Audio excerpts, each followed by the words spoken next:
friendship which the Taliban are fighting against. Now, nobody can say that logically Taliban should destroy these assets. But as I said before, Taliban are not interested in leading a life of peace, hard work, irrigation, farming, although there have been fertile valleys in Afghanistan which have grown very nice crops. But once there is a long-drawn civil war, once the people get used to wielding power through the barrel of a gun, once they get used to illicit contraband trade like opium, which is the largest producer of opium in the world, and it is smuggled to Western countries, will they give all that up and subordinate their vested interest to the government in Kabul, or agree very easily on power sharing?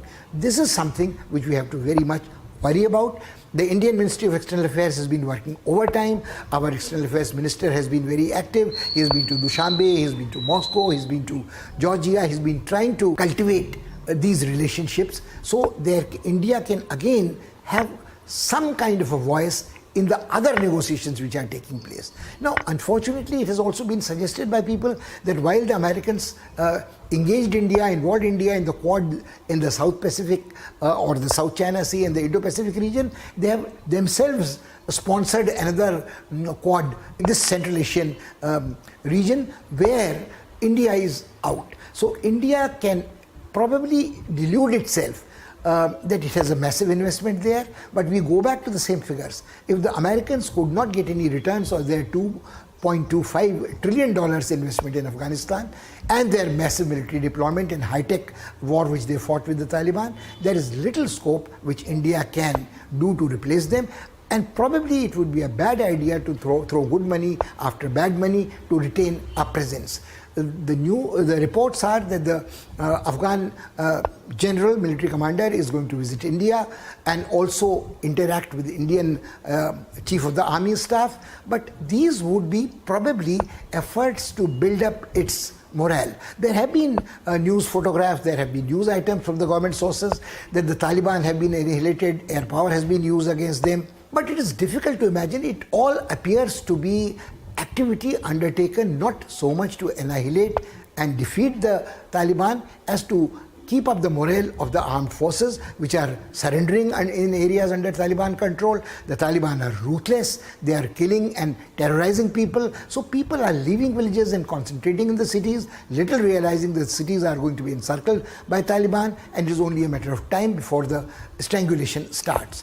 Now, it's also difficult to imagine how long can the Air Force fly as long the fuel is being destroyed by the Taliban, and this is logistical support is going to be more and more difficult. So India is going to be faced with this problem of trying to restrain the flow of violence and terrorism from Afghanistan to India, to the territories of Jammu and Kashmir, and probably convey to Pakistan that we don't intend to have a pincer to pitchfork them on two fronts. But will Pakistan be persuaded to believe this? Because right now it seems that China, Pakistan, Iran have a common interest in not necessarily stabilizing Afghanistan, but manipulating Afghanistan to their own respective interests. And the coincidence of interest between Pakistan, Iran and China, and to a certain extent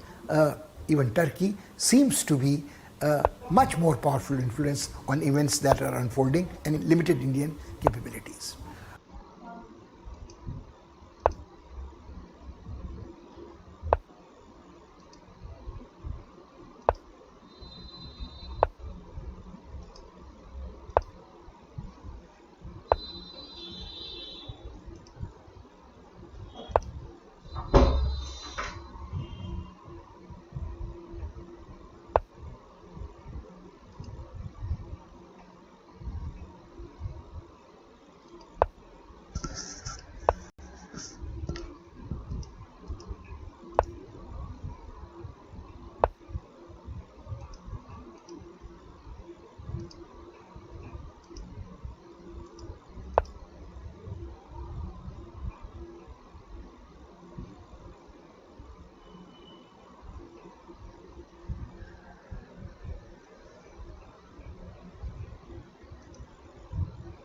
The news that we have received from South Africa has been most depressing and distressing.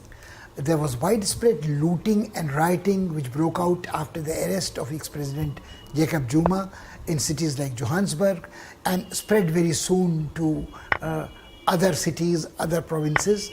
The President Ramaphosa was forced to deploy 20,000 soldiers, armed forces to control it, but it was, some people say, too little too late. 200 people had died by then, more than 1,200 people had been arrested, and they are still taking account of the loss of property which has taken place. All this is happening when the country is reeling under the threat of a third wave of COVID. It had earlier had to suffer a similar kind of a plight when the AIDS pandemic was there.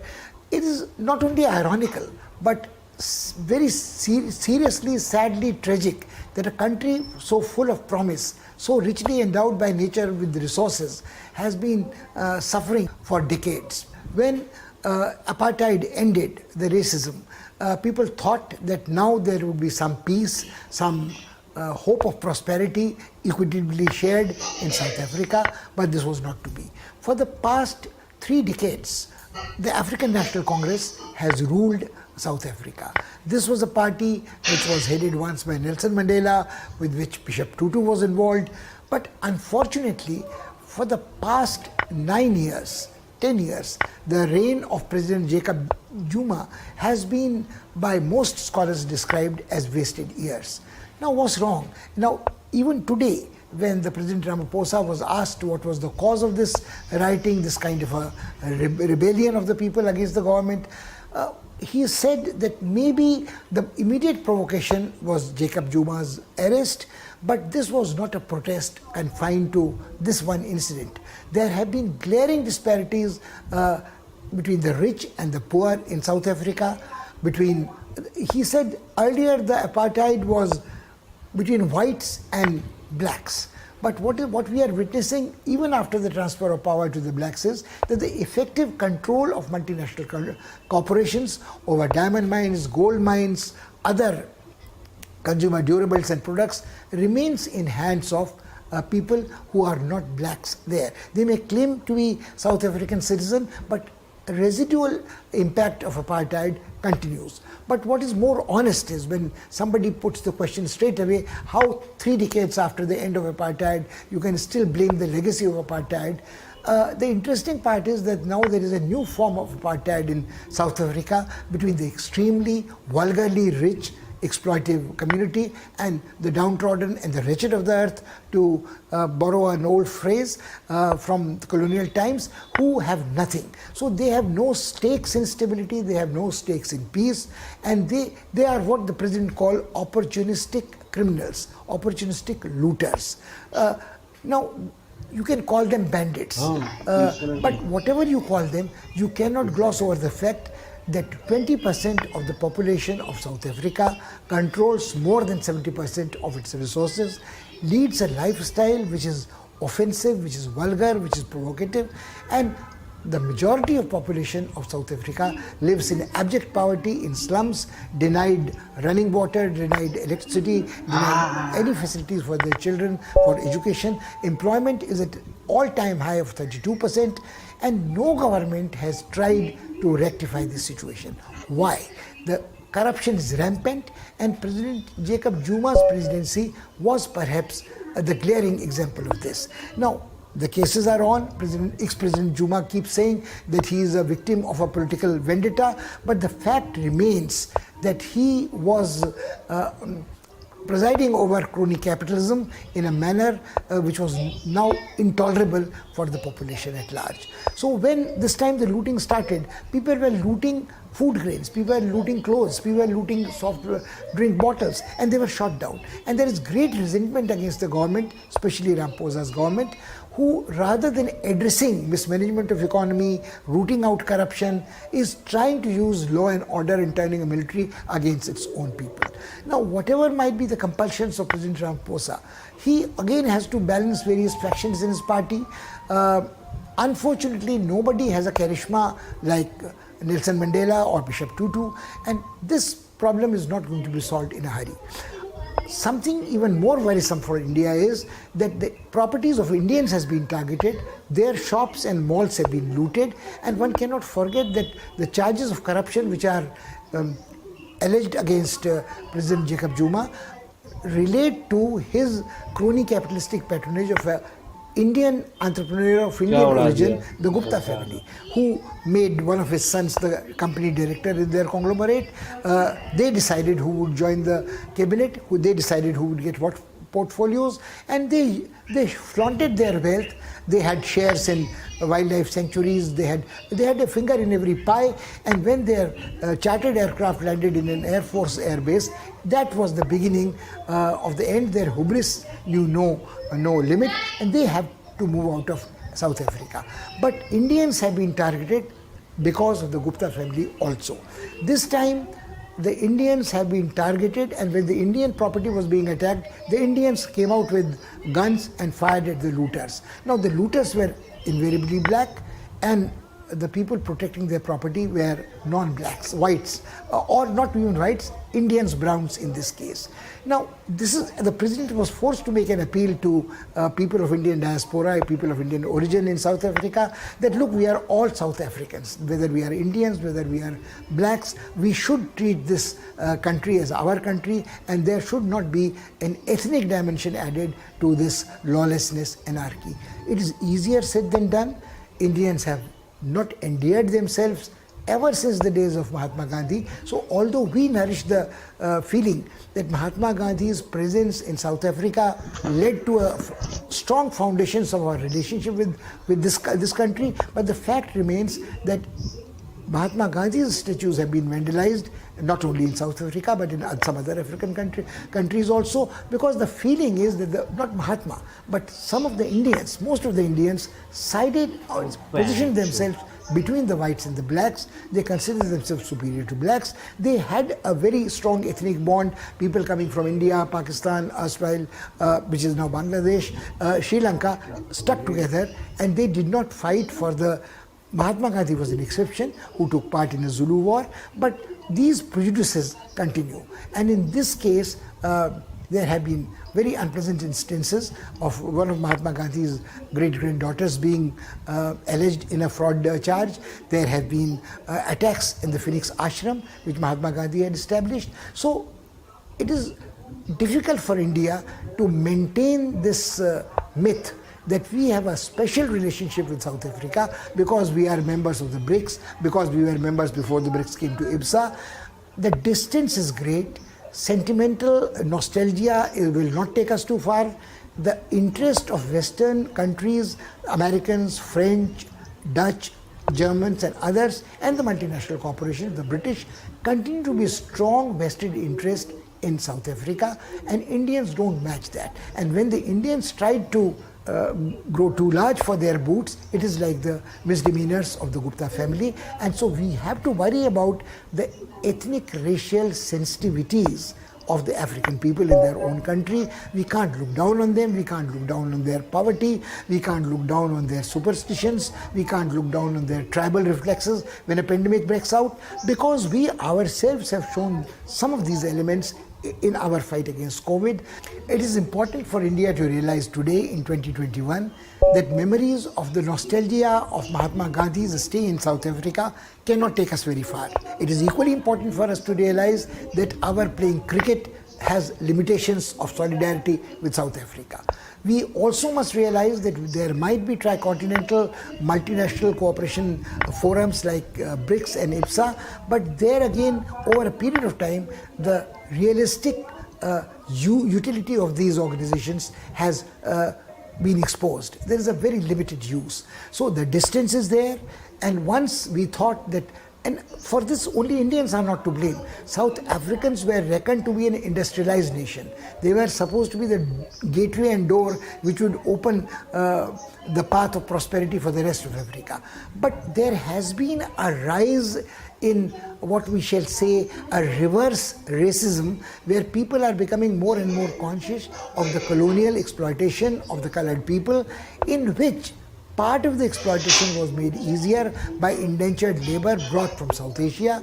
The Indians played the roles of intermediaries, and these memories are hurtful for the Africans. Now, it will be a long time before the history can be written satisfactorily for all parties concerned, but till that time it happens, the misunderstandings will grow, explode, and we have to worry about this. So what do we do?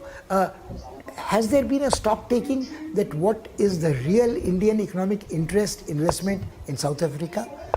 What are the possibilities of technological cooperation between India and South Africa? You might announce various things, but what has been the implementation part of that? Now, Indian diplomats would prefer to stay in a Western capital style of South Africa, but would they like to take a serious assessment that aren't our interests more entrenched in countries like Nigeria, in countries like oil exporting countries besides Nigeria like Algeria, in the Maghreb area? So we move from South Africa and we perhaps take a quick look at Nigeria. Oh, no, take back. Now, Nigeria is an oil exporting country. India has had a very good relationship with it, but we don't seem to remember that Nigeria is a country which is again divided ethnically along religious sectarian grounds, and there has been a civil war ever since Biafra, which has the hurt feelings run deep in that country. In recent past, Boko Haram, an Islamic fundamentalist group, has been expanding its footprint from eastern Nigeria to northwestern Nigeria, and very recently what they call bandits shot down a Nigerian Air Force plane, and the Nigerian government tried to reassure its armed forces that the pilot escaped, successfully bailed out, but the fact remains it was a gunfire which shot down an Air Force plane. So the power of the so-called bandits, opportunistic criminals, is as dangerous in Nigeria as anywhere else. These Boko Haram people are fundamentalists. They have been kidnapping. This year alone, more than 700 school children, boys and girls, have been kidnapped. They have been mistreated, they have been mutilated and maimed, and at times they have been released after the bandits, the kidnappers, have received large ransoms paid by state governments, contributed to by the children's parents, who can ill afford to do that. These bandits are better armed than the armed forces, who are not regularly paid their salaries. Nigeria is again on the verge of a failed state. It is an oil producing state, but it is a country polluted by exploitation of oil. It is a country which is divided by ethnicity and sectarian interest. Unfortunately, there is large-scale corruption, and the government seems to have lost its will to control and exercise its sovereignty over its territory. On the contrary, the Boko Haram people have close tied with the Islamic State of the West African Caliphate, and the names may change, but the ISIL in one form or the other seems to be active in this area. So from Nigeria to Mali to Chad to Malawi, all the way down to Uganda, you have this problem, and Indians have a stake because we import a reasonable amount of oil from Nigeria. We have financial investments there, including bank, but the law and order situation there is quite disturbing, not only for Indians but other countries which have stakes in Nigeria. So this whole continent is today confronting us with challenges which are complex, which nobody had thought would emerge so suddenly. So what do? Maybe in Afghanistan we say we will wait, watch and take a decision later. But in how many places can we say this? In Africa also we'll wait, watch and see how events are developing. Somewhere we'll have to make a conscious decision of shift our priorities, decide which country is important for us, and then make an investment there and try to influence developments there.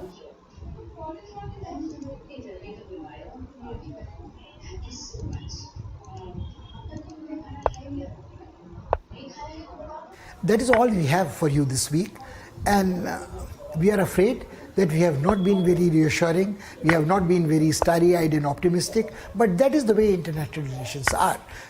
Events take place swiftly, milieu changes dramatically, and you have to be on your feet. Your reflexes have to be fast. You cannot afford to have knee-jerk reactions, but you must make a stock taking of who are your long-term friends and who are your time-tested friends. Now, in this both cases of Afghanistan and in Africa, I think some similarities are there. We, over the past 2 decades almost, have fallen prey to this mirage that American interest and our interests coincide. We forget that America is a rich country, and America as a superpower at the moment is in decline. China, our adversary, is on the ascendant, is a much more ruthless adversary to have, and once Americans decide to cut their losses and withdraw from various theaters, whether it is Middle East, whether it is Syria, Iraq, whether it is Afghanistan, the fact remains that the vacuum created by their withdrawal is going to be filled up not necessarily by friends of India, and because Indians put all their eggs, strategic eggs, so to speak, on American basket, we have neglected our time-tested relationship, friendship with Russia, and Russia may have itself looked the other way to Europe rather than to Asia, but we gave Russians the impression, especially Putin, the impression that they did not matter as much they had in past. So our investment in Sakhalin was almost $3 billion at one stage. There was great cooperation about the BrahMos missile, but right now when we buy the S-400 missiles from Russia, we look one way towards America for their approval. Would they let us have it or would they not let us have it? What is interesting is the Russian-Chinese coincidence of interest at the moment seems to be something which again does not have too much of a place for India, because we have a confrontation, military confrontation with China in the Galwan Valley in Ladakh, elsewhere in the eastern border. This is not going to change in a hurry. China's support of Pakistan, cultivated over 6 decades, is not going to change. And if Iran comes closer to China and Pakistan, then this whole theater becomes far more volatile that Indians had accepted. I should think that what we should conclude is that nobody in the Indian Foreign Office had thought that Americans would withdraw so dramatically and vacate the space for others so soon. The same thing applies to the African continent. Are we in a position to influence developments there? Probably the situation is a little better than Afghanistan and South Asia and Central Asia, but there again the distance is there, and the common factor there is again the Islamic, call them bandits, call them outlaws, but people like Boko Haram, people like ISIL, people like the Islamic Caliphate of West Africa are going to be difficult to cope with, because neither do the governments there have the will, like the government in Kabul, to exercise their sovereign power. Corruption is there, and India is much too distant a neighbor. Keep thinking about these things till we meet again next week.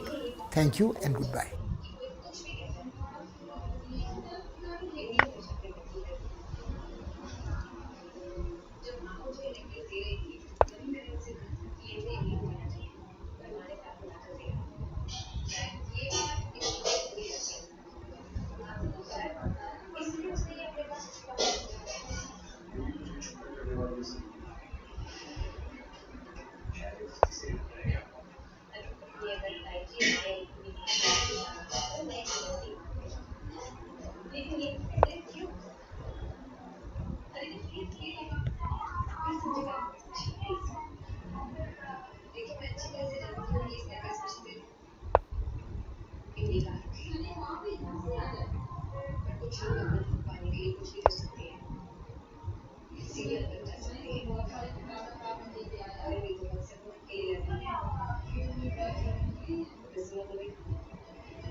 उसको मार सकते थे, लेकिन वो ठीक है security लाने के हक में नहीं बताता है। मैं बोल क्यों नहीं रहा मैं?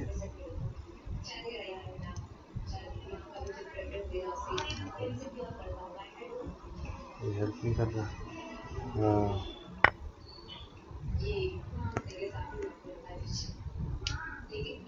हमें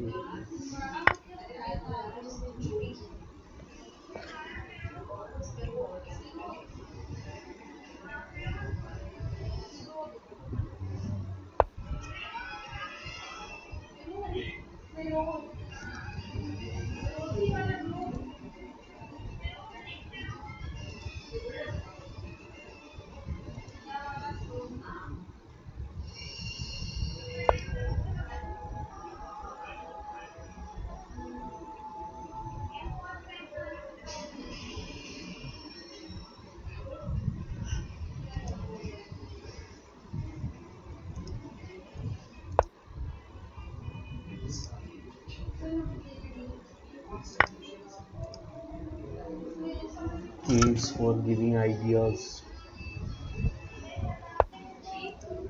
Oh, clever move.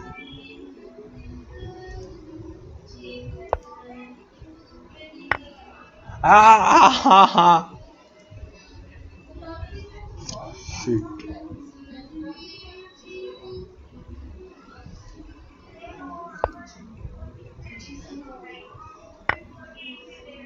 Ah! Allahu Akbar. Allahu. Ha ha ha ha ha. Badlapur.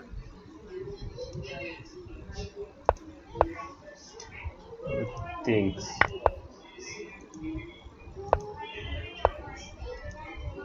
Thanks.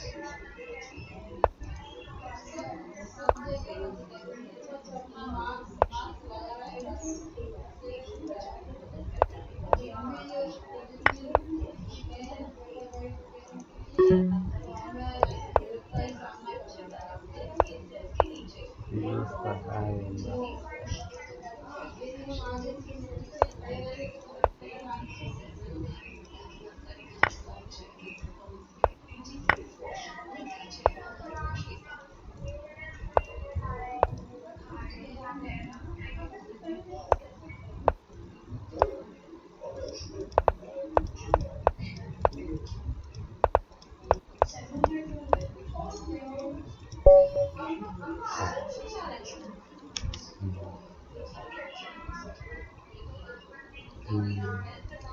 Superblitz.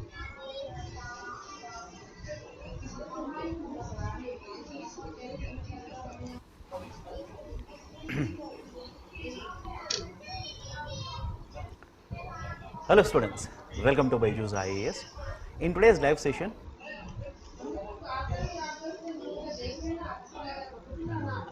let's discuss one of the very important current affairs topic, that is the concept of E.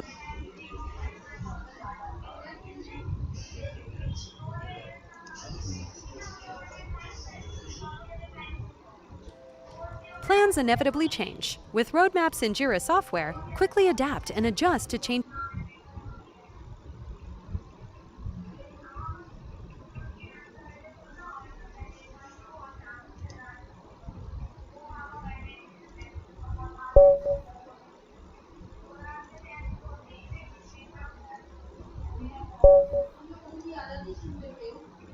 In this video, we are going to talk about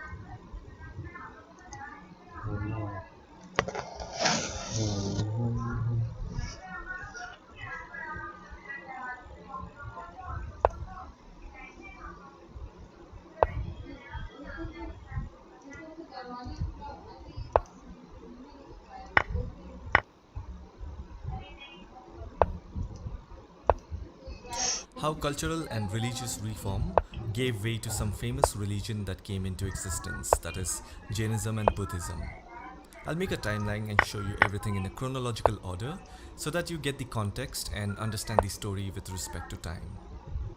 During the period of 700 to 200 BCE, India saw the rise of two very important religions, Jainism and Buddhism. The arrival of these two religions is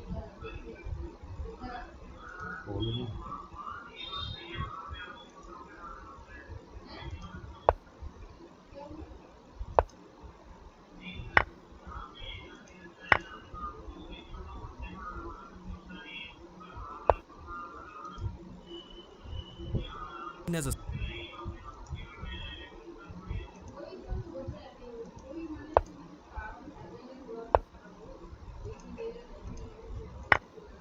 unity. Before their arrival, India was under the influence of Vedic religion, which is very famously known as the Vedic period. And the Vedic period was named after the Vedas.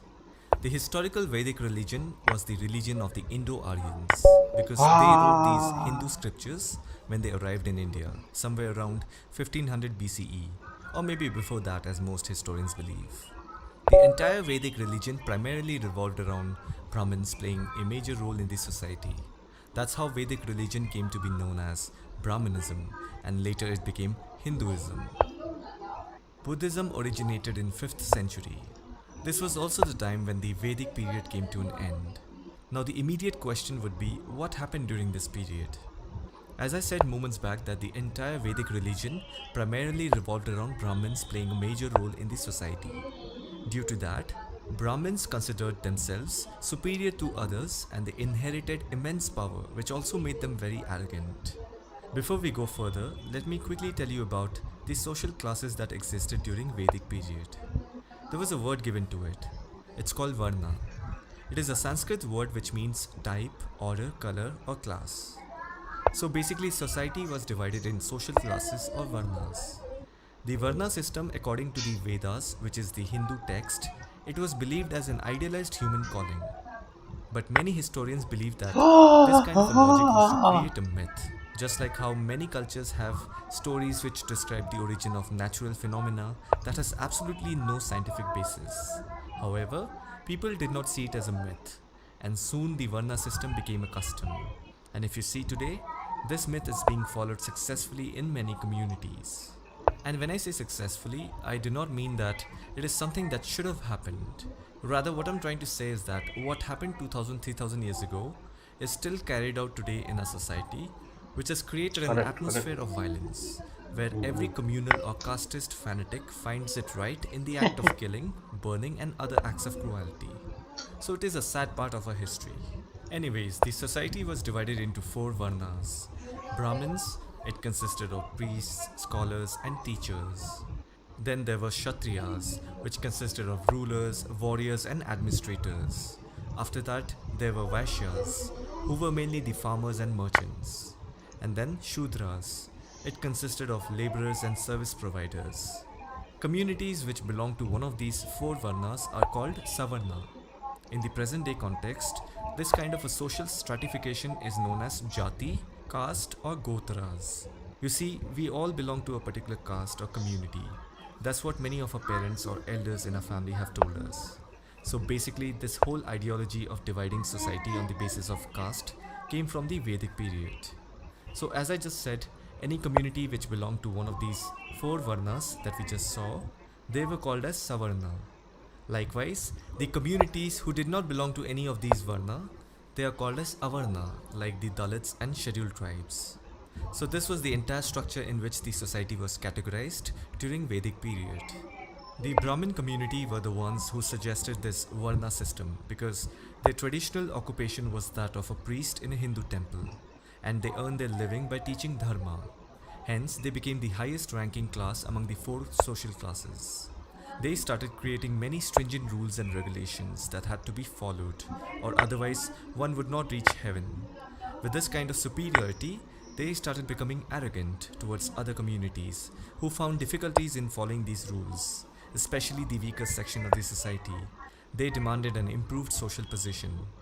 This all continued from 1500 BCE to 700 BCE. Soon this led to the unpopularity of Brahmanism. You see, the Vedic religion had become very complex and harsh. It was causing discomfort to the weaker sections of the society, and that is how new religions started emerging like Jainism and Buddhism. Now you will have to remember this point. Jainism arrived before Buddhism. Jainism originated in the 7th century BCE. The founder of Jainism was Rishabhadeva. He was the first of the 24 Tirthankaras, basically a Devta or god of Jains, and Mahavira was the last Tirthankara. In a nutshell, Jainism was taught by 24 spiritual teachers known as Tirthankara, and Jainism is divided into 2 major school of thoughts or branches. They are Digambara and Swatembara. Let's talk a little about Mahavira. Though Jainism as a religion started in 7th century BCE, and it was taught by 24 spiritual teachers, the last teacher was Mahavira. He was born in 6th century, and that's how he became the last god of the Jain community. Mahavira was born into a royal family. His father was Siddhartha, who was a Kshatriya, meaning a ruler. So basically his parents were Hindus and they were rulers.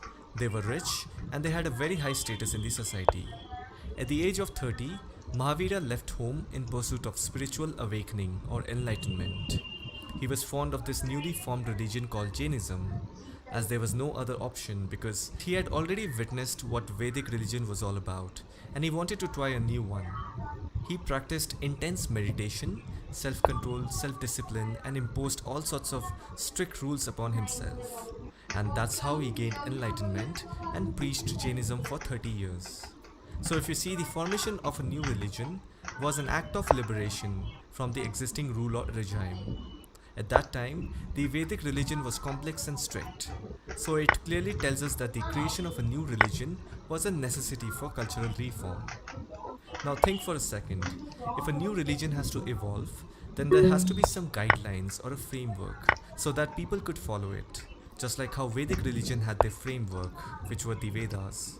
Similarly, Jainism also needed a framework. As a new religion, they had to be particular about the fact that it had to be different from the Vedic guidelines, because that's the whole point behind coming up with a new religion.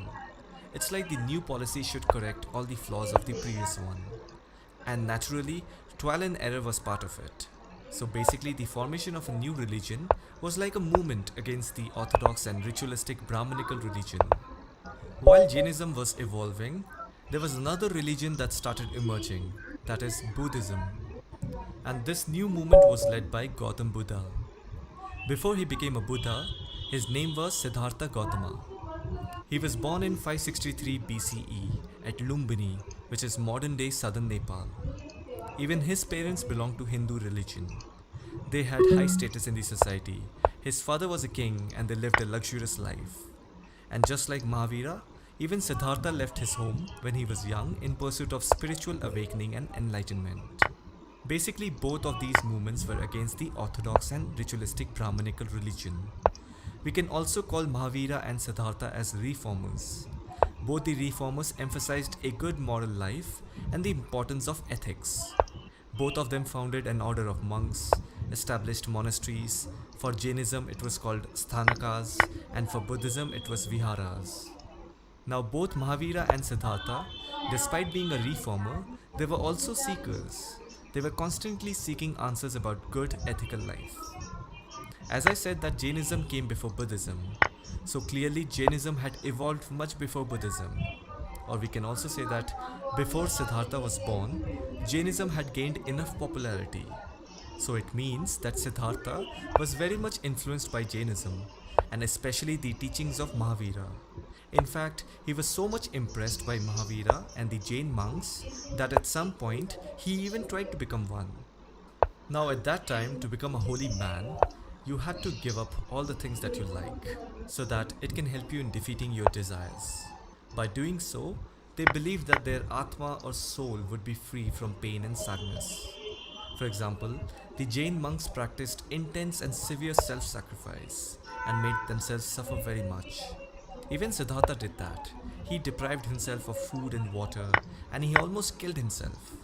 He did this for 6 years. But he found no answers, and that's when he decided to leave his Jain teachers and made his way to this town of Gaya, modern day Bodh Gaya. He thought that there might be a better way to find answers than hurting himself, and that's when he decided to sit under a fig tree in Bodh Gaya. He then continuously meditated till 7 days, and after 7th day, he notices a spiritual awakening within himself. And from that moment, according to Buddhist scriptures, he became the Buddha. Buddha never met Mahavira, and I'm not sure if Mahavira was dead by his time, but Mahavira was older and there is no record that says they both met anytime. But Buddha had countless philosophical debates with Jain monks, and most of the time the Jain monks lost in front of Buddha's ideology. He gave his first teaching in Sarnath. It's called the Dhammacakkappavattana Sutta. It was written in Pali language, which was the known language during Buddha's time. He died in 483 BCE in Kushinagar, present-day state of northern Uttar Pradesh. As time went by, even Buddhism went through numerous changes. It was split into 3 divisions, the Hinayana, the Mahayana and the Vajrayana. The third one was added later. Basically, these 3 divisions are like 3 different schools of thoughts of Buddhism, which adopted many new format, terminology and techniques in response to changing circumstances. Buddhism went through numerous changes and it was spread in countries like Sri Lanka, Myanmar, Cambodia, Vietnam, China, Japan, Thailand, Korea, Mongolia, and Afghanistan. Even today, some percentage of the population of these countries follow Buddhism. Now you must be having a question, how did Buddhism as a religion spread to other countries? So you will have to understand it this way. Buddhism was originated in the 5th century BCE. That was the time when trade, commerce became important in an economy. And Buddhist morals and ethical teachings was heavily liked by the merchants because in the traditional Brahmin Vedic religion, only the Brahmin interests were catered and other communities' interests were ignored. That's how Buddhism gained influence in the communities of merchants. And these merchants proved to be an efficient mode of spreading the Buddhist faith all throughout the Central Asia along with the businesses. But if we carefully look at it, the spread of Buddhism reached its peak during the time of Emperor Ashoka of the Mauryan Empire, who converted to Buddhism after the Battle of Kalinga. Since he was an emperor, he would send his ambassadors to other countries in Europe, China, in spreading Buddhism. Then he would build Buddhist temples and missionaries. Hence, we can say that the central figure of Buddhist religion was Gautam Buddha, but Ashoka was the main person behind preaching Buddhism to the world. If you like this crash course, let me know your thoughts in the comments section. Thanks for watching and I'll see you in the next one.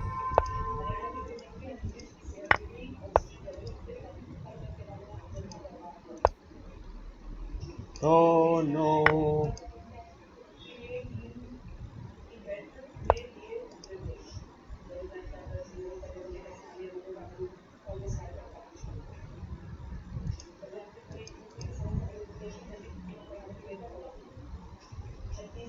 क्या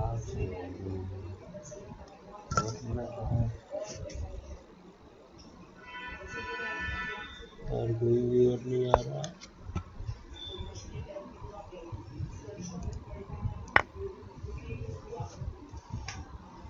हिचबुल ये चलाना भाई video.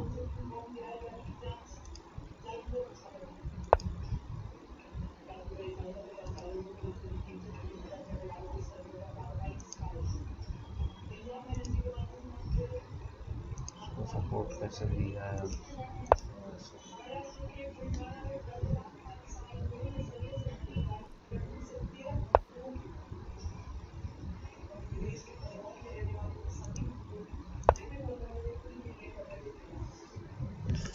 In this video, I'm going to give you a timeline overview of the Indian history, covering the ancient, medieval and modern era. I'll show you all the important events that took place in the history of the Indian subcontinent, which includes ruling, conquest, regional unification, disintegration, spread of different religion, and in the end we will also see how Hinduism evolved and transformed from Vedic period to modern Hinduism. Let's begin with the Indus Valley civilization.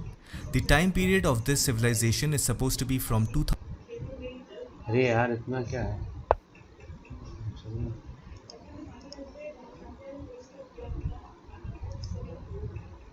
BCE to 1700 BCE. It was a Bronze Age society that extended from present-day northeast Afghanistan to Pakistan and northwest India. Through excavation, we found out that this society knew about the scientific and mechanical technique of working with bronze, copper and tin. And the decline of the Indus Valley civilization is still debated among the historians. It might have been due to climate change, drying up of Indus River, natural disaster, or it might have been due to the invasion of other people. So we don't know exactly how and why it declined. After the Indus Valley civilization, the Vedic period started. We also call it Vedic Age.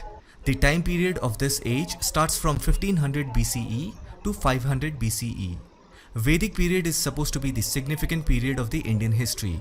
It is called the formative period where the basic foundations of Indian civilization were laid down through Vedas, Upanishads, Purans and Itihas.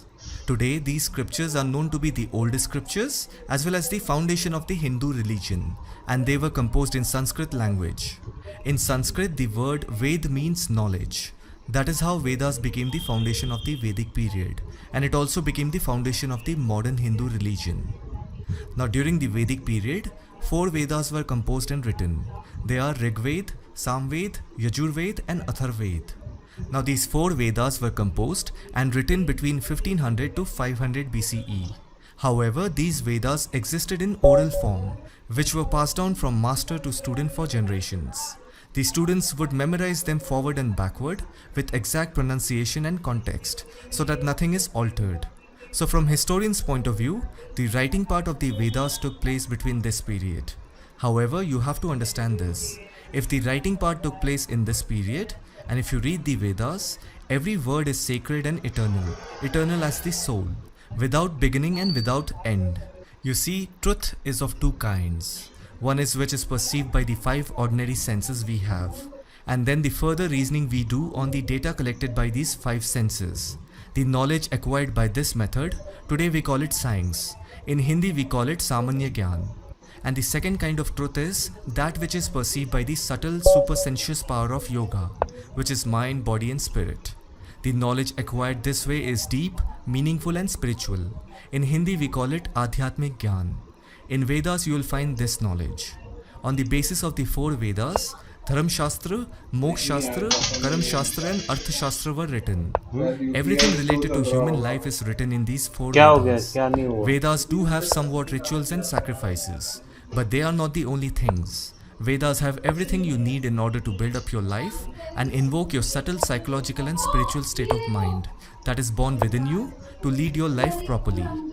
That means the idea and the content of the Vedas are so deep, spiritual and eternal that it had to be passed on orally. Otherwise a man would have remained completely ignorant if such a knowledge had not been revealed orally. Now the question is, how old are the Vedas? The most popular answer that you will hear is that the Vedas were revealed to a man at the time of creation. That means the answer is as old as the human creation. That is why you must have heard this term Sanatan Dharma. So the traditional belief is quite logical and there is nothing superstitious about it. If you remember something, then only you can write about it.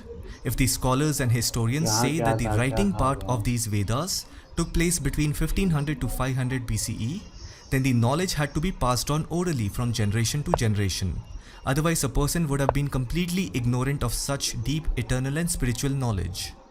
By the way, Upanishads are basically the texts that contain the narratives in the form of a dialogue between the Guru and the Shishya, consisting of many questions and answers for the better understanding of Vedas.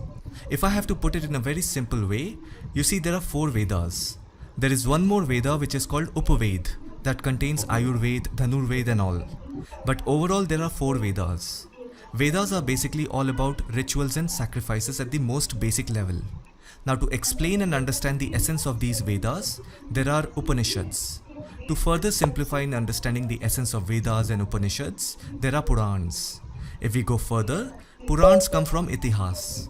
Itihas comes from Ramayana and Mahabharata. In Mahabharata, the highest essence, or you can call the highest summary, is given by Bhagavad Gita. That is why when you ask the question, how old are the Vedas, you will hear this popular answer, as old as the human creation. Another angle of looking at it is this way. On the timeline we saw the Indus Valley civilization before the Vedic period. Now the historians and scholars have no proof of finding any reference of the Indus Valley civilization in the Vedas. Similarly, in the Indus Valley civilization scripts, which has not been fully deciphered so far, however, till now there is no proof about having any references of the Vedas in the Indus Valley civilization scripts. The Harappan civilization was urban in nature, it had places of trade and commerce. On the other hand, Vedic culture was a rural and pastoral. And we also know that the Indo-Aryan theory has been debunked. Now it seems as if both the civilizations had no clue about each other's existence while living in the same subcontinent. From here the belief generates that the Vedic period is supposed to be the significant period of the Indian history. It is called the formative period where the basic foundations of the Indian civilization were laid. By the way, Vedic people worshipped Vedic gods and goddesses.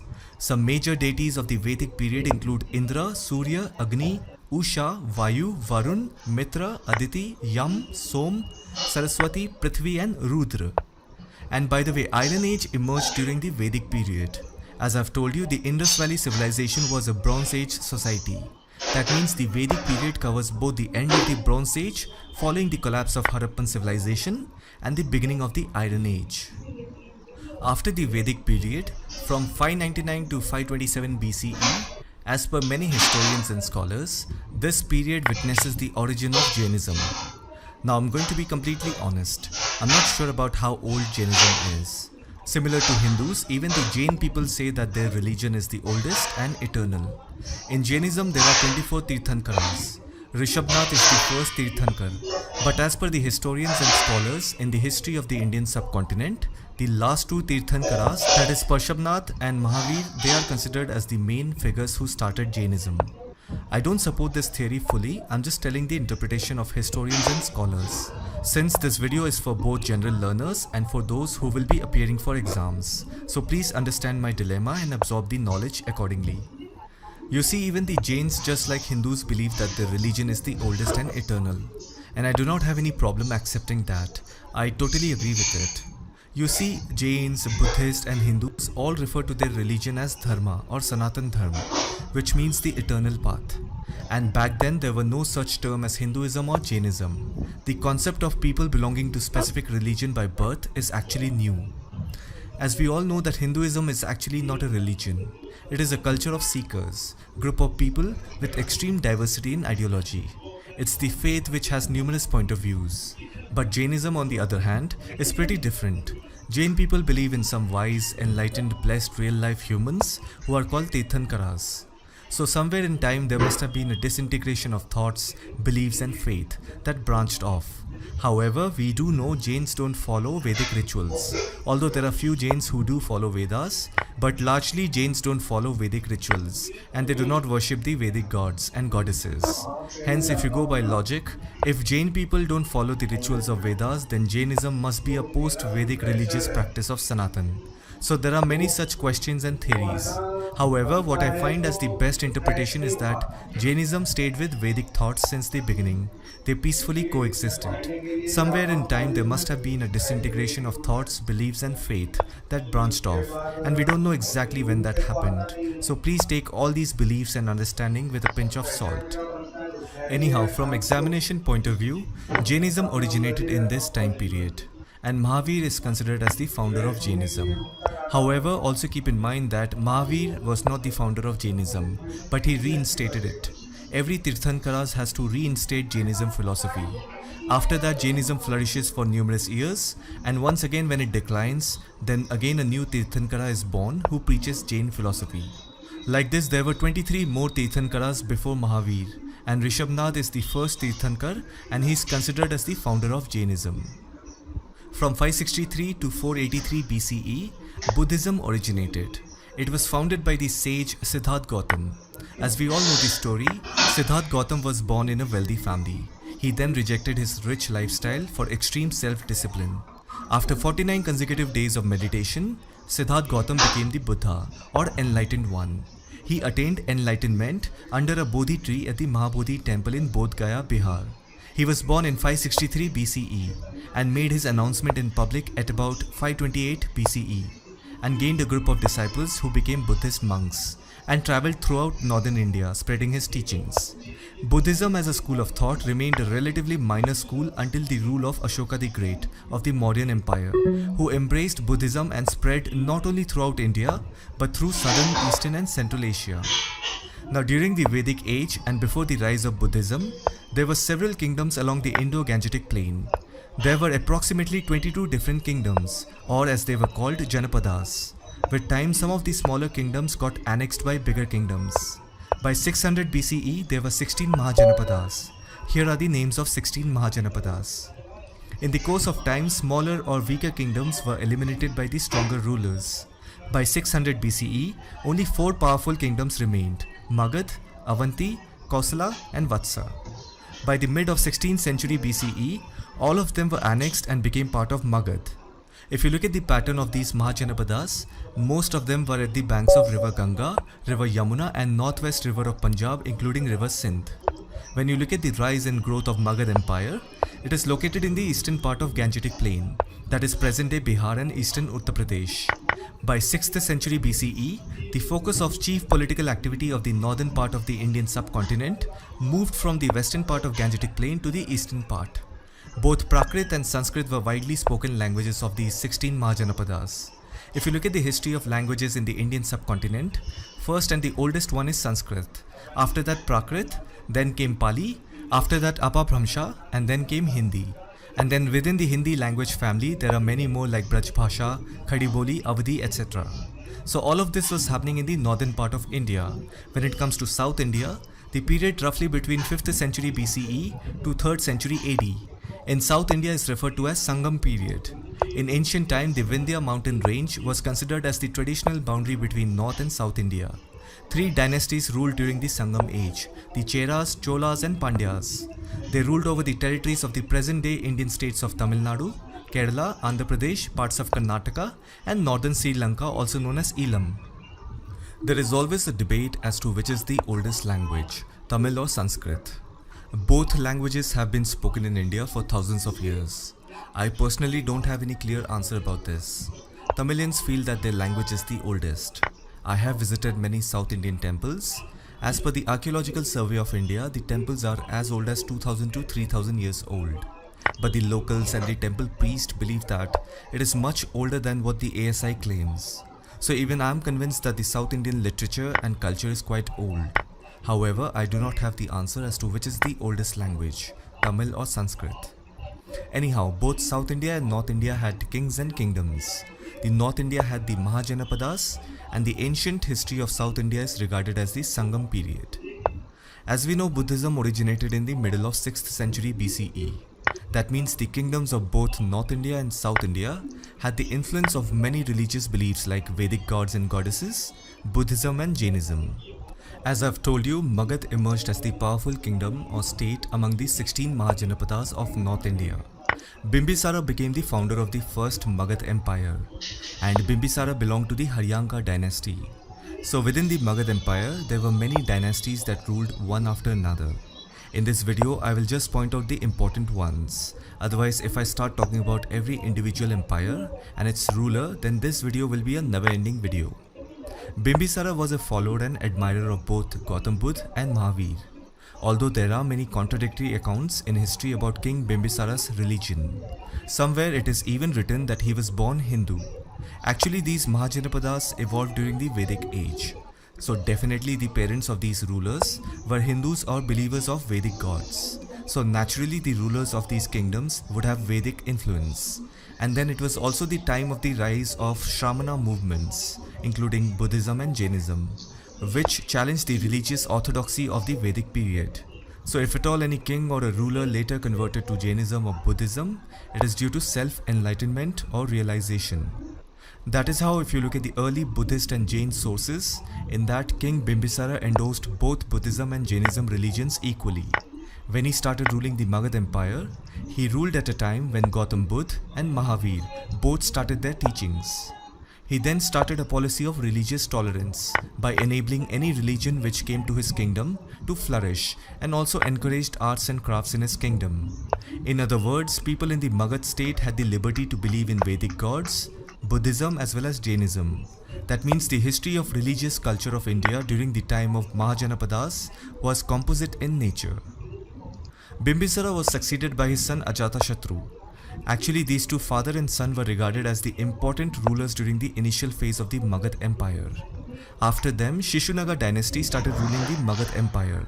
Like this, when Nanda dynasty started ruling the Magad Empire, their last ruler Dhananand, who was known to be a powerful king, he was defeated by Chandragupta Maurya. And we all know the famous story where Acharya Chanakya helped Chandragupta Maurya in taking over the Magad Empire. And that marked the beginning of the Maurya dynasty or Maurya Empire. The Maurya Empire under Chandragupta Maurya expanded till the borders of Persia. In other words, Chandragupta Maurya expanded his empire to Balochistan, Kandhar, Gandhar, Afghanistan and up till Turkmenistan. Chandragupta Maurya successfully unified the Indian subcontinent under one empire. In 326 BCE, Alexander invaded India. After crossing the river Indus, he advanced towards Takshila. He then challenged King Porus, ruler of the kingdom between the river Jhelum and Chenab. Porus was defeated. Alexander captured Porus and, like the other local rulers he had defeated, allowed Porus to continue to govern his territory. At that time, Dhananand of the Nanda dynasty was the ruler of Magad. Nanda dynasty extended from Bengal in the east to the Punjab region in the west, and in south till the Vindhya range. King Porus fought against Alexander the Great in the Battle of Hydaspes. Hydaspes is the name given to river Jhelum by the Greeks. After the Battle of Hydaspes, as we know, King Porus was defeated, but this battle was a massive bloody conflict. The morale of Alexander's army was at an all-time low. That is why Alexander decided to turn back. After 3 years, in 323 BCE, Alexander died in Babylon due to bad health. Seleucus Nicator succeeded Alexander after his death. As we know, in 321 BCE, Chandragupta Maurya became the ruler of Magad. Under his rule, the Maurya Empire expanded till the borders of Persia. In 306 BCE, Seleucus Nicator decided to conquer the Indian subcontinent, which his predecessor couldn't do 20 years ago. But one thing Seleucus was not aware of, the Indian subcontinent was not like how it was 20 years ago. Now the Indian subcontinent was unified to a great extent under the Maurya Empire. If you look at the history, India was invaded mostly from the northwestern direction. Northeastern side there is Himalayas, and in the south there is water. That is why Chandragupta Maurya decided to expand his empire till the Persian borders. Anyhow, as we know, Chandragupta Maurya defeated Seleucus and married his daughter so that the Greeks would never think about invading India. After Chandragupta Maurya, his son Bindusara became the king. After Bindusara, Ashoka became the king. He is also regarded as Ashoka the Great. He is considered as one of the India's greatest emperor. Ashoka expanded Chandragupta's empire from present-day Afghanistan in the west to Bangladesh in the east. It covered the entire Indian subcontinent except for parts of present-day Tamil Nadu, Karnataka and Kerala. The empire's capital was Patliputra, which is in Magad, present-day Patna, with provincial capitals at Takshila and Ujjain. He is popularly remembered for his destructive war against state of Kalinga, which is in modern-day Odisha. This war is known for its massive bloodshed, which he conquered in 260 BCE. After the war, he converted to Buddhism. He is remembered for the Ashoka pillar and the writings on it.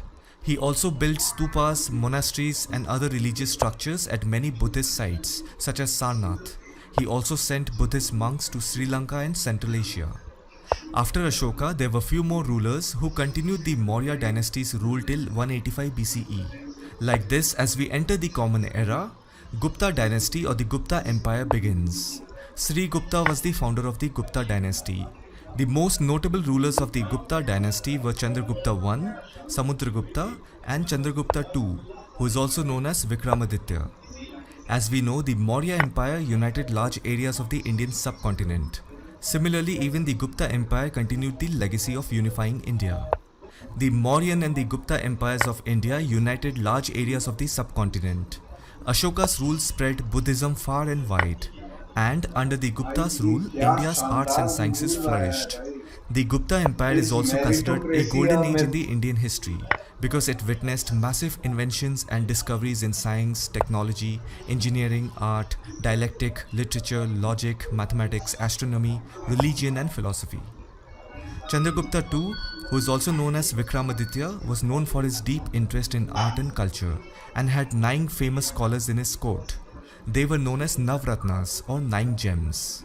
Here are the names of the 9 Ratnas. It was during his rule Faxian came to India. He was a Chinese Buddhist monk and translator who travelled by foot from China to India.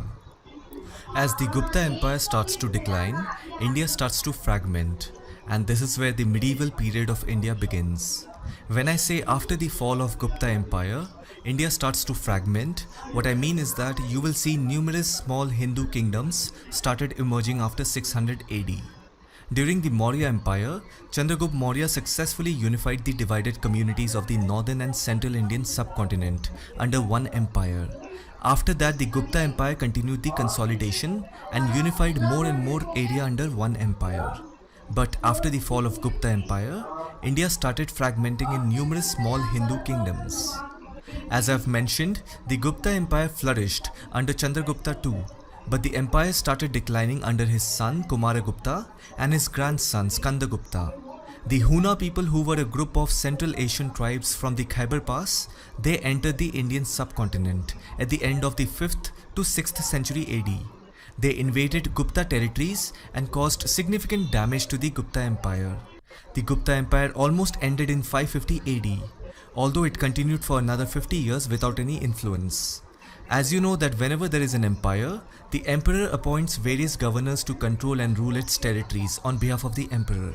These governors that were appointed by the Gupta kings broke away from the Gupta control, greatly weakening the Gupta empire. And they all started establishing their own authorities, and that is how the massive Gupta empire disintegrated into regional kingdoms. Have a look at this picture. This is what India looked in the year 1000 AD. The Gupta empire disintegrated into multiple Hindu kingdoms. Now as we head into the second millennium of the Common Era, you will start to see Muslim influence in northwestern side of the Indian subcontinent, especially in the regions of modern-day Afghanistan and Pakistan. In the first half of the 8th century AD, a series of battles took place between the Umayyad Caliphate and the Indian Hindu kingdoms to the east of the Indus River. Between 724 and 810 AD, a series of battles took place between the Arabs and the North Indian king Nagabhata I of the Gurjara Pratihara dynasty and the South Indian king Vikramaditya II of the Chalukya dynasty. The Arabs were badly defeated, and that is what led to the establishment of the Sumra and Solanki dynasty in Gujarat and the adjoining Sindh area. These were mainly Hindu Rajput kings. It was during the 11th century, Mahmud of Ghazni from the Ghaznavid dynasty again invaded vast parts of eastern Indus River. The area west to the Indus River was already under the rule of Ghaznavid dynasty, which was a Persian Muslim dynasty of Turkic Mamluk origin. Mahmud of Ghazni also made 2 attempts to conquer Kashmir, but he did not succeed. The Ghurid Empire succeeded the Ghaznavid dynasty after 1186 AD, and after the Ghurid Empire, the Mamluk dynasty took over in 1206 AD. The Mamluk dynasty under the leadership of Qutbuddin Aibak invaded into the Gangetic heartland of India and established control over some of the new areas. Hence we can say that Islam started arriving in North India in the early 12th to 13th century AD via the Turkic invasions. The Mamluk dynasty was also called the Slave dynasty. A Mamluk was a soldier of slave origin who had converted from Buddhism to Sunni Islam. This phenomenon started in the 9th century AD, and gradually the Mamluks became a powerful military class in various Muslim societies. Mamluks held political and military power, most notably in Egypt, but also in Levant, Iraq and India. Qutbuddin Aibak was the founder of the Mamluk dynasty. He invaded Delhi and made himself the Sultan of Delhi. His colleagues, Bakhtiyar Khalji, he led the Muslim conquest of Bengal, marking the easternmost expansion of Islam at that time. Nasiruddin Kabacha became the Sultan of Multan. This led to the establishment of the Delhi Sultanate, and Islam was spread across most parts of the Indian subcontinent. The period from 1206 AD to 1526 AD came to be known as the Delhi Sultanate period. This period witnessed many dynasties and various rulers. Here are the names of their respective ruling time period. With the establishment of the Delhi Sultanate, you will notice that northern India is again unified under the Muslim rule. After the decline of the Delhi Sultanate, the Mughal Empire started. Babur is the founder of the Mughal Empire in India. He belonged to a branch of Turks called Chagatai. The last dynasty to rule India under Delhi Sultanate was the Lodhi dynasty. And Ibrahim Lodhi was the last ruler of the Lodhi dynasty, as well as the Delhi Sultanate. On 21st April 1526, Babur defeated Ibrahim Lodhi in the first battle of Panipat and quickly occupied Delhi and thus ended the Delhi Sultanate. He sent his son Humayun to capture Agra. Like this, one Mughal emperor after another started expanding the Mughal rule in almost all over the Indian subcontinent. Meanwhile, when Lodhi dynasty took over the Delhi Sultanate, it was during 1469, Sikhism was born in the Punjab area of South Asia, which now falls into the present-day states of India and Pakistan. The main religions of the area at the time were Hinduism and Islam. The year 1469 marks the birth of Guru Nanak Ji, who is regarded as the founder of Sikhism, as well as the first Guru of Sikh. By the middle of the 16th century, that is during the time of the 5th Guru Arjan Ji, he also compiled the Guru Granth Sahib. Sikhism was well established by this time.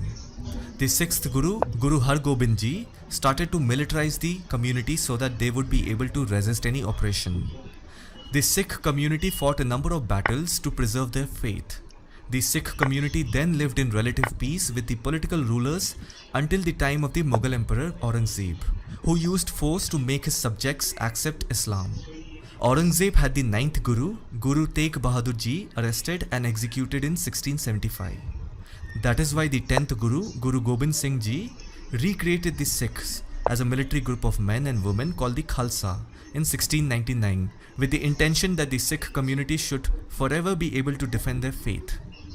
Anyhow, 9 Gurus followed Guru Nanak Ji and developed the Sikh faith and community over the next centuries. By the early 18th century, the Mughal rule started declining. Although the last Mughal ruler was Bahadur Shah Zafar or Bahadur Shah II, but after the death of Aurangzeb, the remaining Mughal emperors were not that influential and effective. That is why we say by the early 18th century, the Mughal rule started declining. And the reason behind the decline of the Mughal Empire is because the British showed up.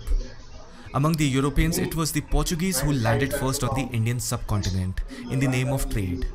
Vasco da Gama was the first European to reach India at Calicut on the Malabar coast of present-day Kerala. However, it was the British who went on to rule the entire Indian subcontinent after the end of the Mughal rule. The beginning of the British rule in India is referred to as modern history. The British ruled India for over 200 years, and eventually in 1947, India becomes an independent country. Then coming to Christianity, the popular belief is that it arrived in the Indian subcontinent when the Europeans started trading via sea routes.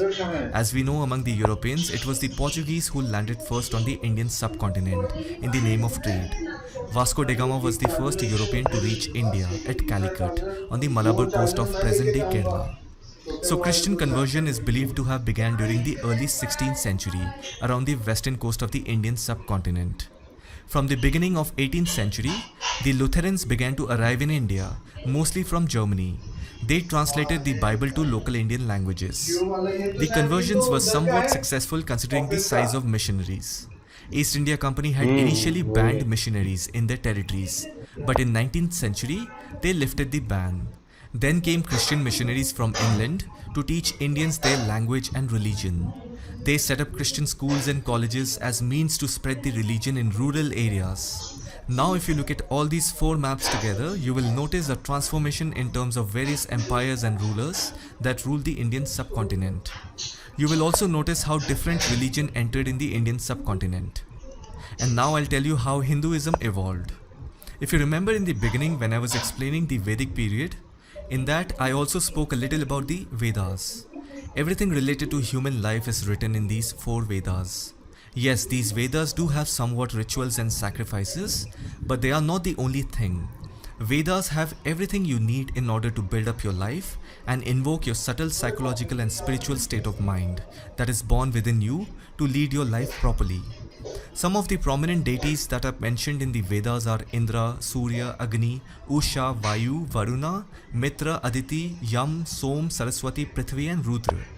But today if you notice, in modern Hinduism, most Hindus are devotees of Shiva and Vishnu.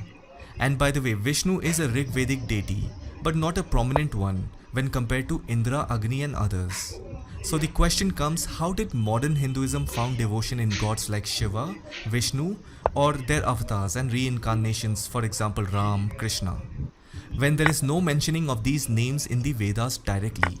I'm not saying that these gods don't exist in the Vedas. I'm saying they are not mentioned as it is or in the form that we see it today. Now you have to understand this. Searching for a god in Rig Veda using its present name is misleading. The Vedic god Agni is the same as the Puranic god Brahma. The Vedic god Surya is the same as Yam and Shani. Therefore these 2 gods are supposed to be sons of Surya Dev. And Rudra and Shiva are same because both have 3 eyes. So the question comes, how did modern Hinduism found devotion in gods like Shiva, Vishnu or their avatars and reincarnations, for example Ram and Krishna? And the answer is because of Bhakti movement. As you know, the word Bhakti means devotion, and it is believed to have come out in South India during the 7th century AD. If you remember, after the fall of Gupta Empire, India starts to fragment, and this is where the medieval period of India begins. You will see numerous small Hindu kingdoms started emerging after 600 AD in northern part of India. Whereas in South India, the Alvars and Nayanas started a religious movement where they started preaching Vaishnava and Shaiva devotionalism in the early medieval period. The Nayanas were devotees of Shiva, while the Alvars were the devotees of Vishnu. Bhakti movement originated in Tamil Nadu and Kerala and reached North India by 15th century onwards. And the overall Bhakti movement reached its peak between the 15th and 17th century AD. Now some people call this Bhakti movement as a reform of Hinduism, which until this point focused more on Vedas and Vedic rituals. In other words, the Bhakti movement provided an alternative path of worshipping the gods. It is a path of devotion through a deity by which one can possibly achieve moksha or liberation through self-realization. Now we are going to look at the causes behind the rise of Bhakti movement. A lot of historians say that Hinduism went through a makeover. They refer Bhakti movement as a reform of Hinduism. During early medieval period, the Hindu society was full of many social anomalies like rigidity of caste system, irrelevant rituals and religious practices, blind faiths and social dogmas. The society also suffered from polytheism, segregation, severe economic disparity due to casteism, untouchability, etc. The religion itself was monopolized by the Brahmins, where many of them lived a degenerated and corrupt moral life. So common people in general had developed a negative attitude towards these social evils, and they were in need of a liberal form of religion where they could identify themselves with simple religious practices.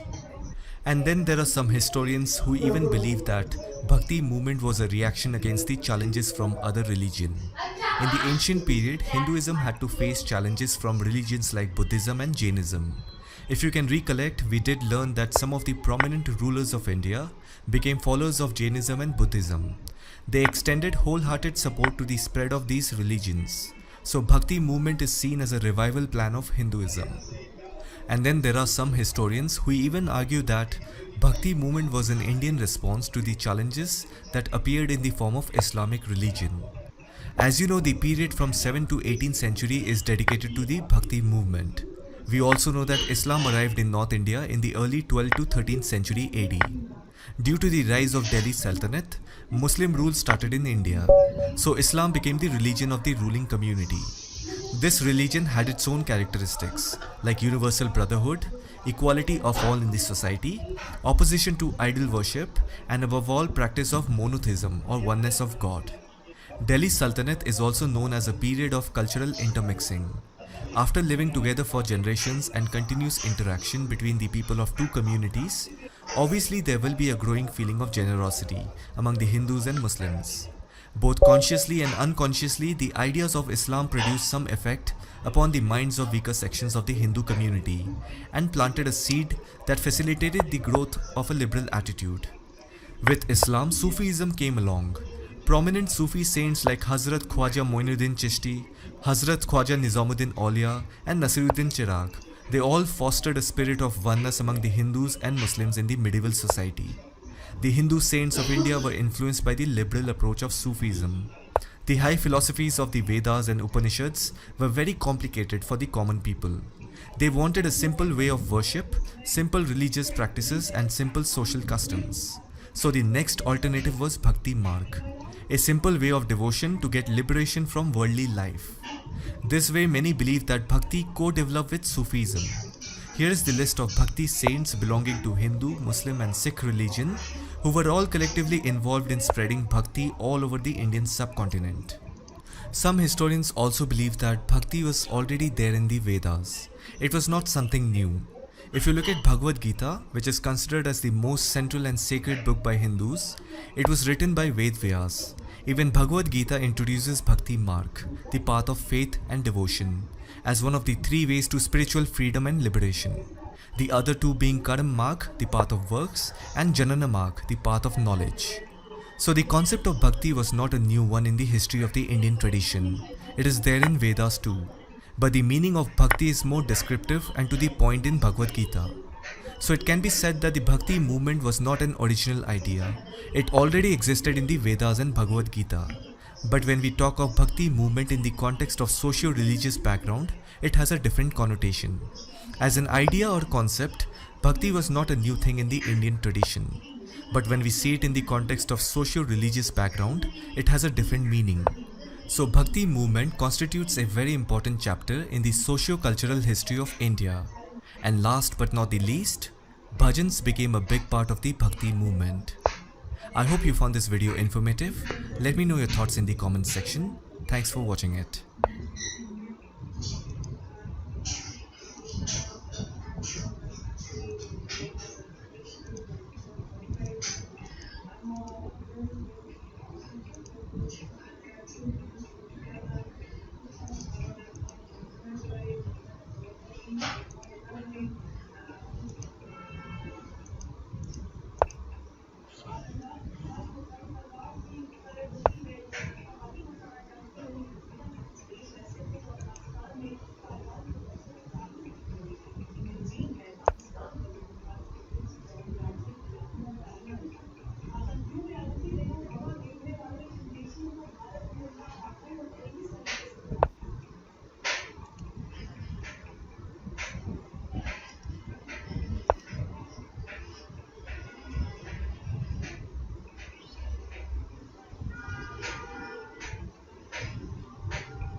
Ah,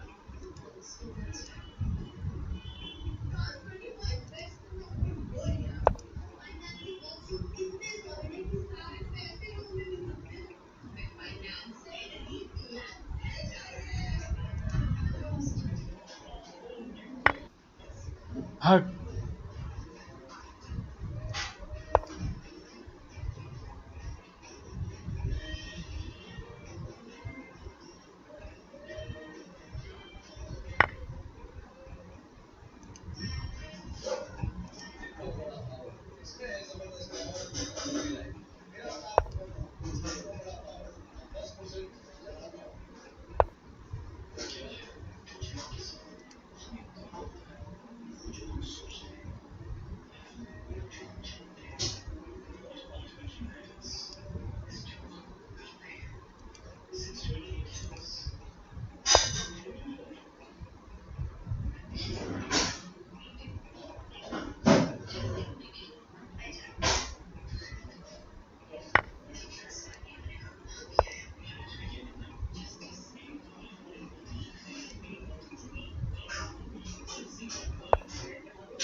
Yes.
इधर आ गया और किसी ने रोका भी नहीं।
This video is part of Modern History. It is basically a crash course wherein you will quickly learn everything about East India Company from 1600 to 1857.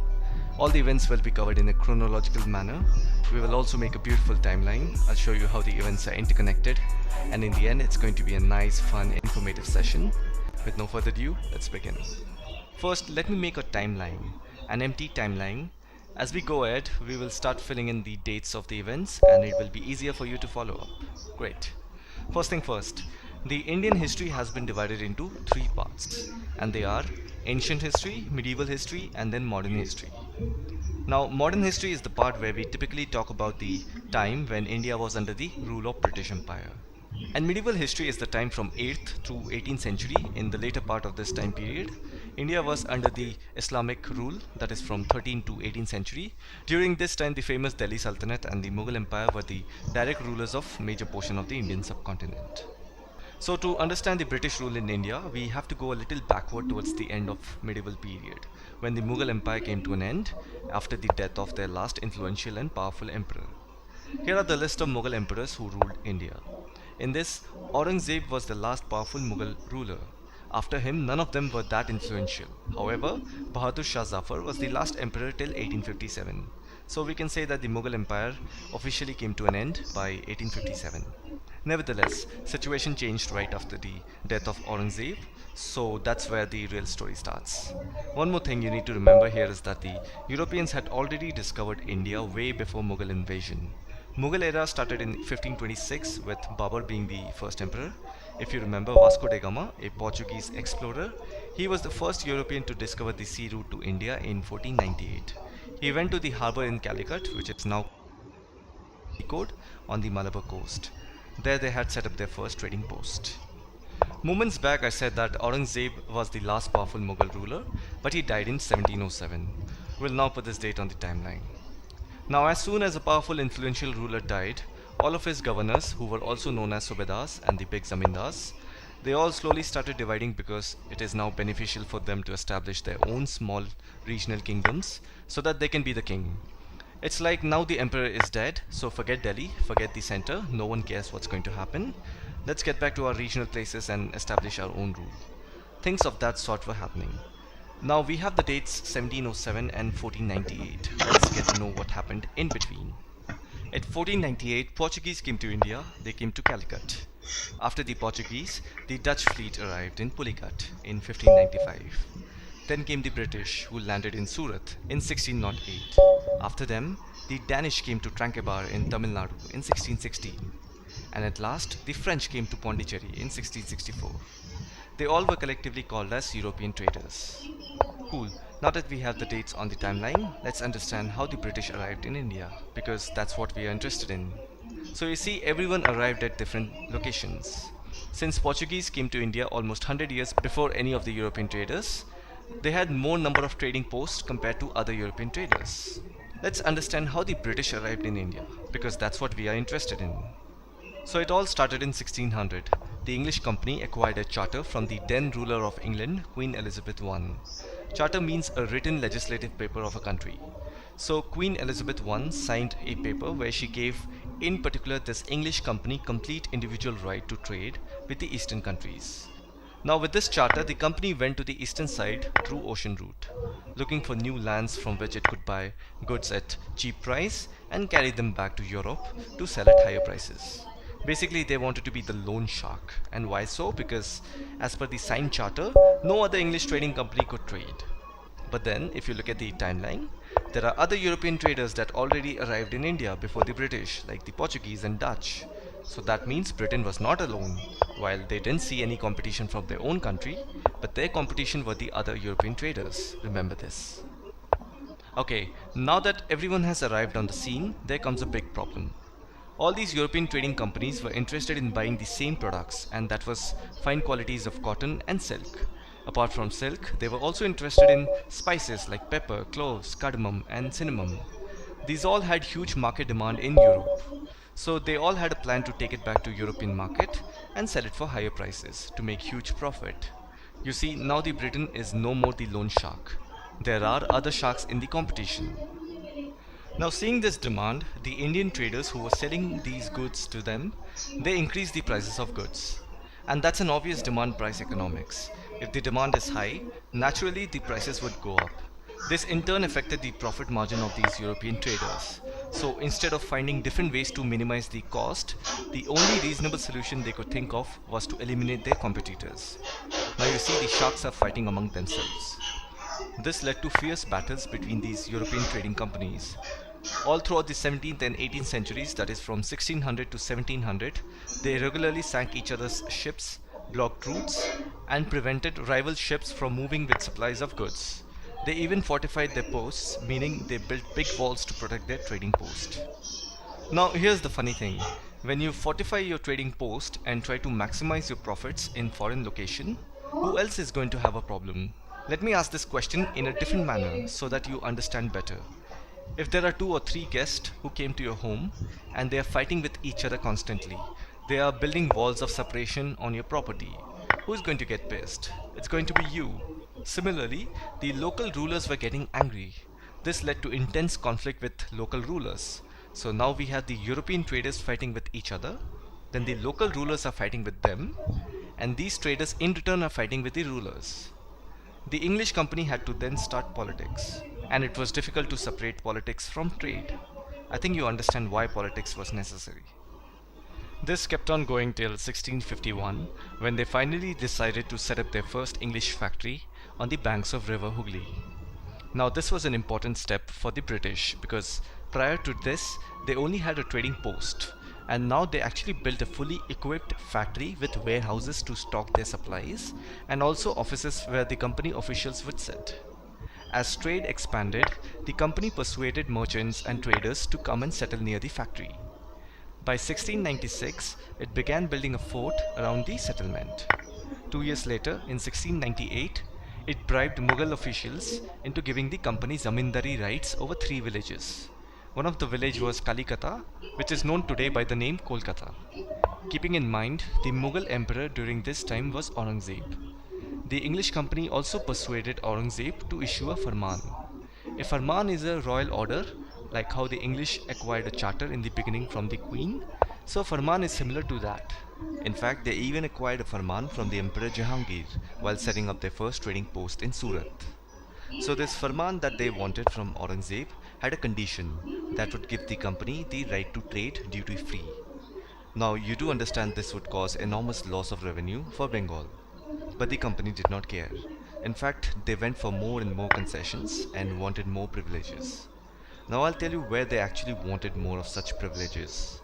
So the main objective of the company was to buy goods and ship it back to the European market to earn profit. This was the initial main goal. But then it would be naive to say that the company had all loyal officials and that they were doing all fair trade. No, it had many corrupt officials who were doing private trade. Many of the officials about whom we will read further, because it is interesting to know they made millions of pounds and lived a lavish lifestyle back in England by doing private trade. So we just read that the officials of the company who were carrying on private trade on the side were not paying any tax. Now this was causing heavy loss of revenue to the Bengal government. If you look at the timeline, we are now somewhere in the beginning of the 18th century, that is 1700. And then in 1707, the Mughal Emperor Aurangzeb died. This is an important milestone because from here situation changed drastically. You remember in the beginning I said Aurangzeb was the last powerful Mughal emperor? So after his death, Bahadur Shah I was the next Mughal emperor. But he was not that powerful. And the reason we can draw such a conclusion is because of the fact that after the death of Aurangzeb, all the regional Nawabs wanted to execute their power and authority in their respective regions. So this clearly tells us that Bahadur Shah I was not as influential as Aurangzeb. After Bahadur Shah I, his son Jahandar Shah and after him Farrukhsiyar became the emperor. In a moment I'll tell you the role of Farrukhsiyar. So we know that all regional Nawabs wanted to execute their power and authority in their respective regions. The same happened in Bengal as well. Murshid Quli Khan was the Nawab of Bengal from 1717 to 1727. And he was also the first Nawab of Bengal and a strong ruler. And I've also told you that the company was doing unfair trade as well as tax-free trade, and it was causing huge revenue loss to the Bengal government. Now this was a serious concern for Murshid Quli Khan because he was the Nawab and the ruler of Bengal. So naturally this behavior of the company was making the Nawab angry. Now the Nawab of Bengal had to show the English company who the real boss is, because now the Mughal emperor was Farrukhsiyar, and after Aurangzeb none of them were powerful enough to defend the English. So clearly Murshid Quli Khan had to take matters in his own hands because he was the Nawab of Bengal. He had to defend his region, and this led to serious conflicts between the company and the Nawab of Bengal. Murshid Quli Khan eventually died in 1727, and he also had successors just like any other ruler. But I want you to know that there were only 3 Nawabs including Murshid Quli Khan who were strong rulers of Bengal. Otherwise, if we go on to talk about each and every person's detailed account, then history becomes a never-ending subject. So fast forward to the next strong ruler, Alivardi Khan. He became the Nawab in 1740. He ruled for almost 16 years, and in his 16 years of power, he was mostly engaged in various wars against the Marathas. Because Maratha was another empire in India who wanted to establish their rule just like the Mughals. In fact, they are also credited to a large extent for ending the Mughal rule in India. Anyways, back to the storyline. Towards the end of Alivardi Khan's 16 years of power, he turned his attention to rebuilding and restoring Bengal, and that's when his focus shifted to the English company. And then even he died in 1756. The third strong ruler of Bengal was Siraj-ud-Daulah. He was the grandson of Alivardi Khan. He became the Nawab in 1756, soon after the death of Alivardi Khan, who was his maternal grandfather. Even Siraj-ud-Daulah did not like the English company's behavior and their way of trade, and he wanted to do something about the situation because the company was depriving the Bengal government of huge amounts of revenue and undermining the authority of the Nawab. So if at all a question comes, what were the reasons behind or what led to the conflicts between the Nawabs of Bengal and the English company? The answer would be the company was not paying taxes, they were expanding their fortification, they were causing the Bengal government heavy loss of revenue, they were writing disrespectful letters and trying to humiliate the Nawab and his officials.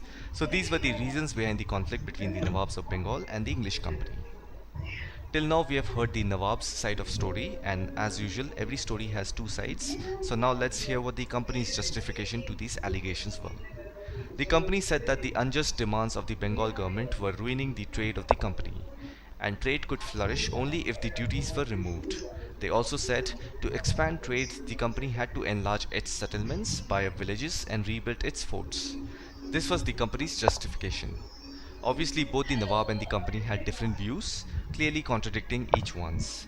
And finally, this led to the famous Battle of Plassey. Now Siraj-ud-Daulah became the Nawab of Bengal.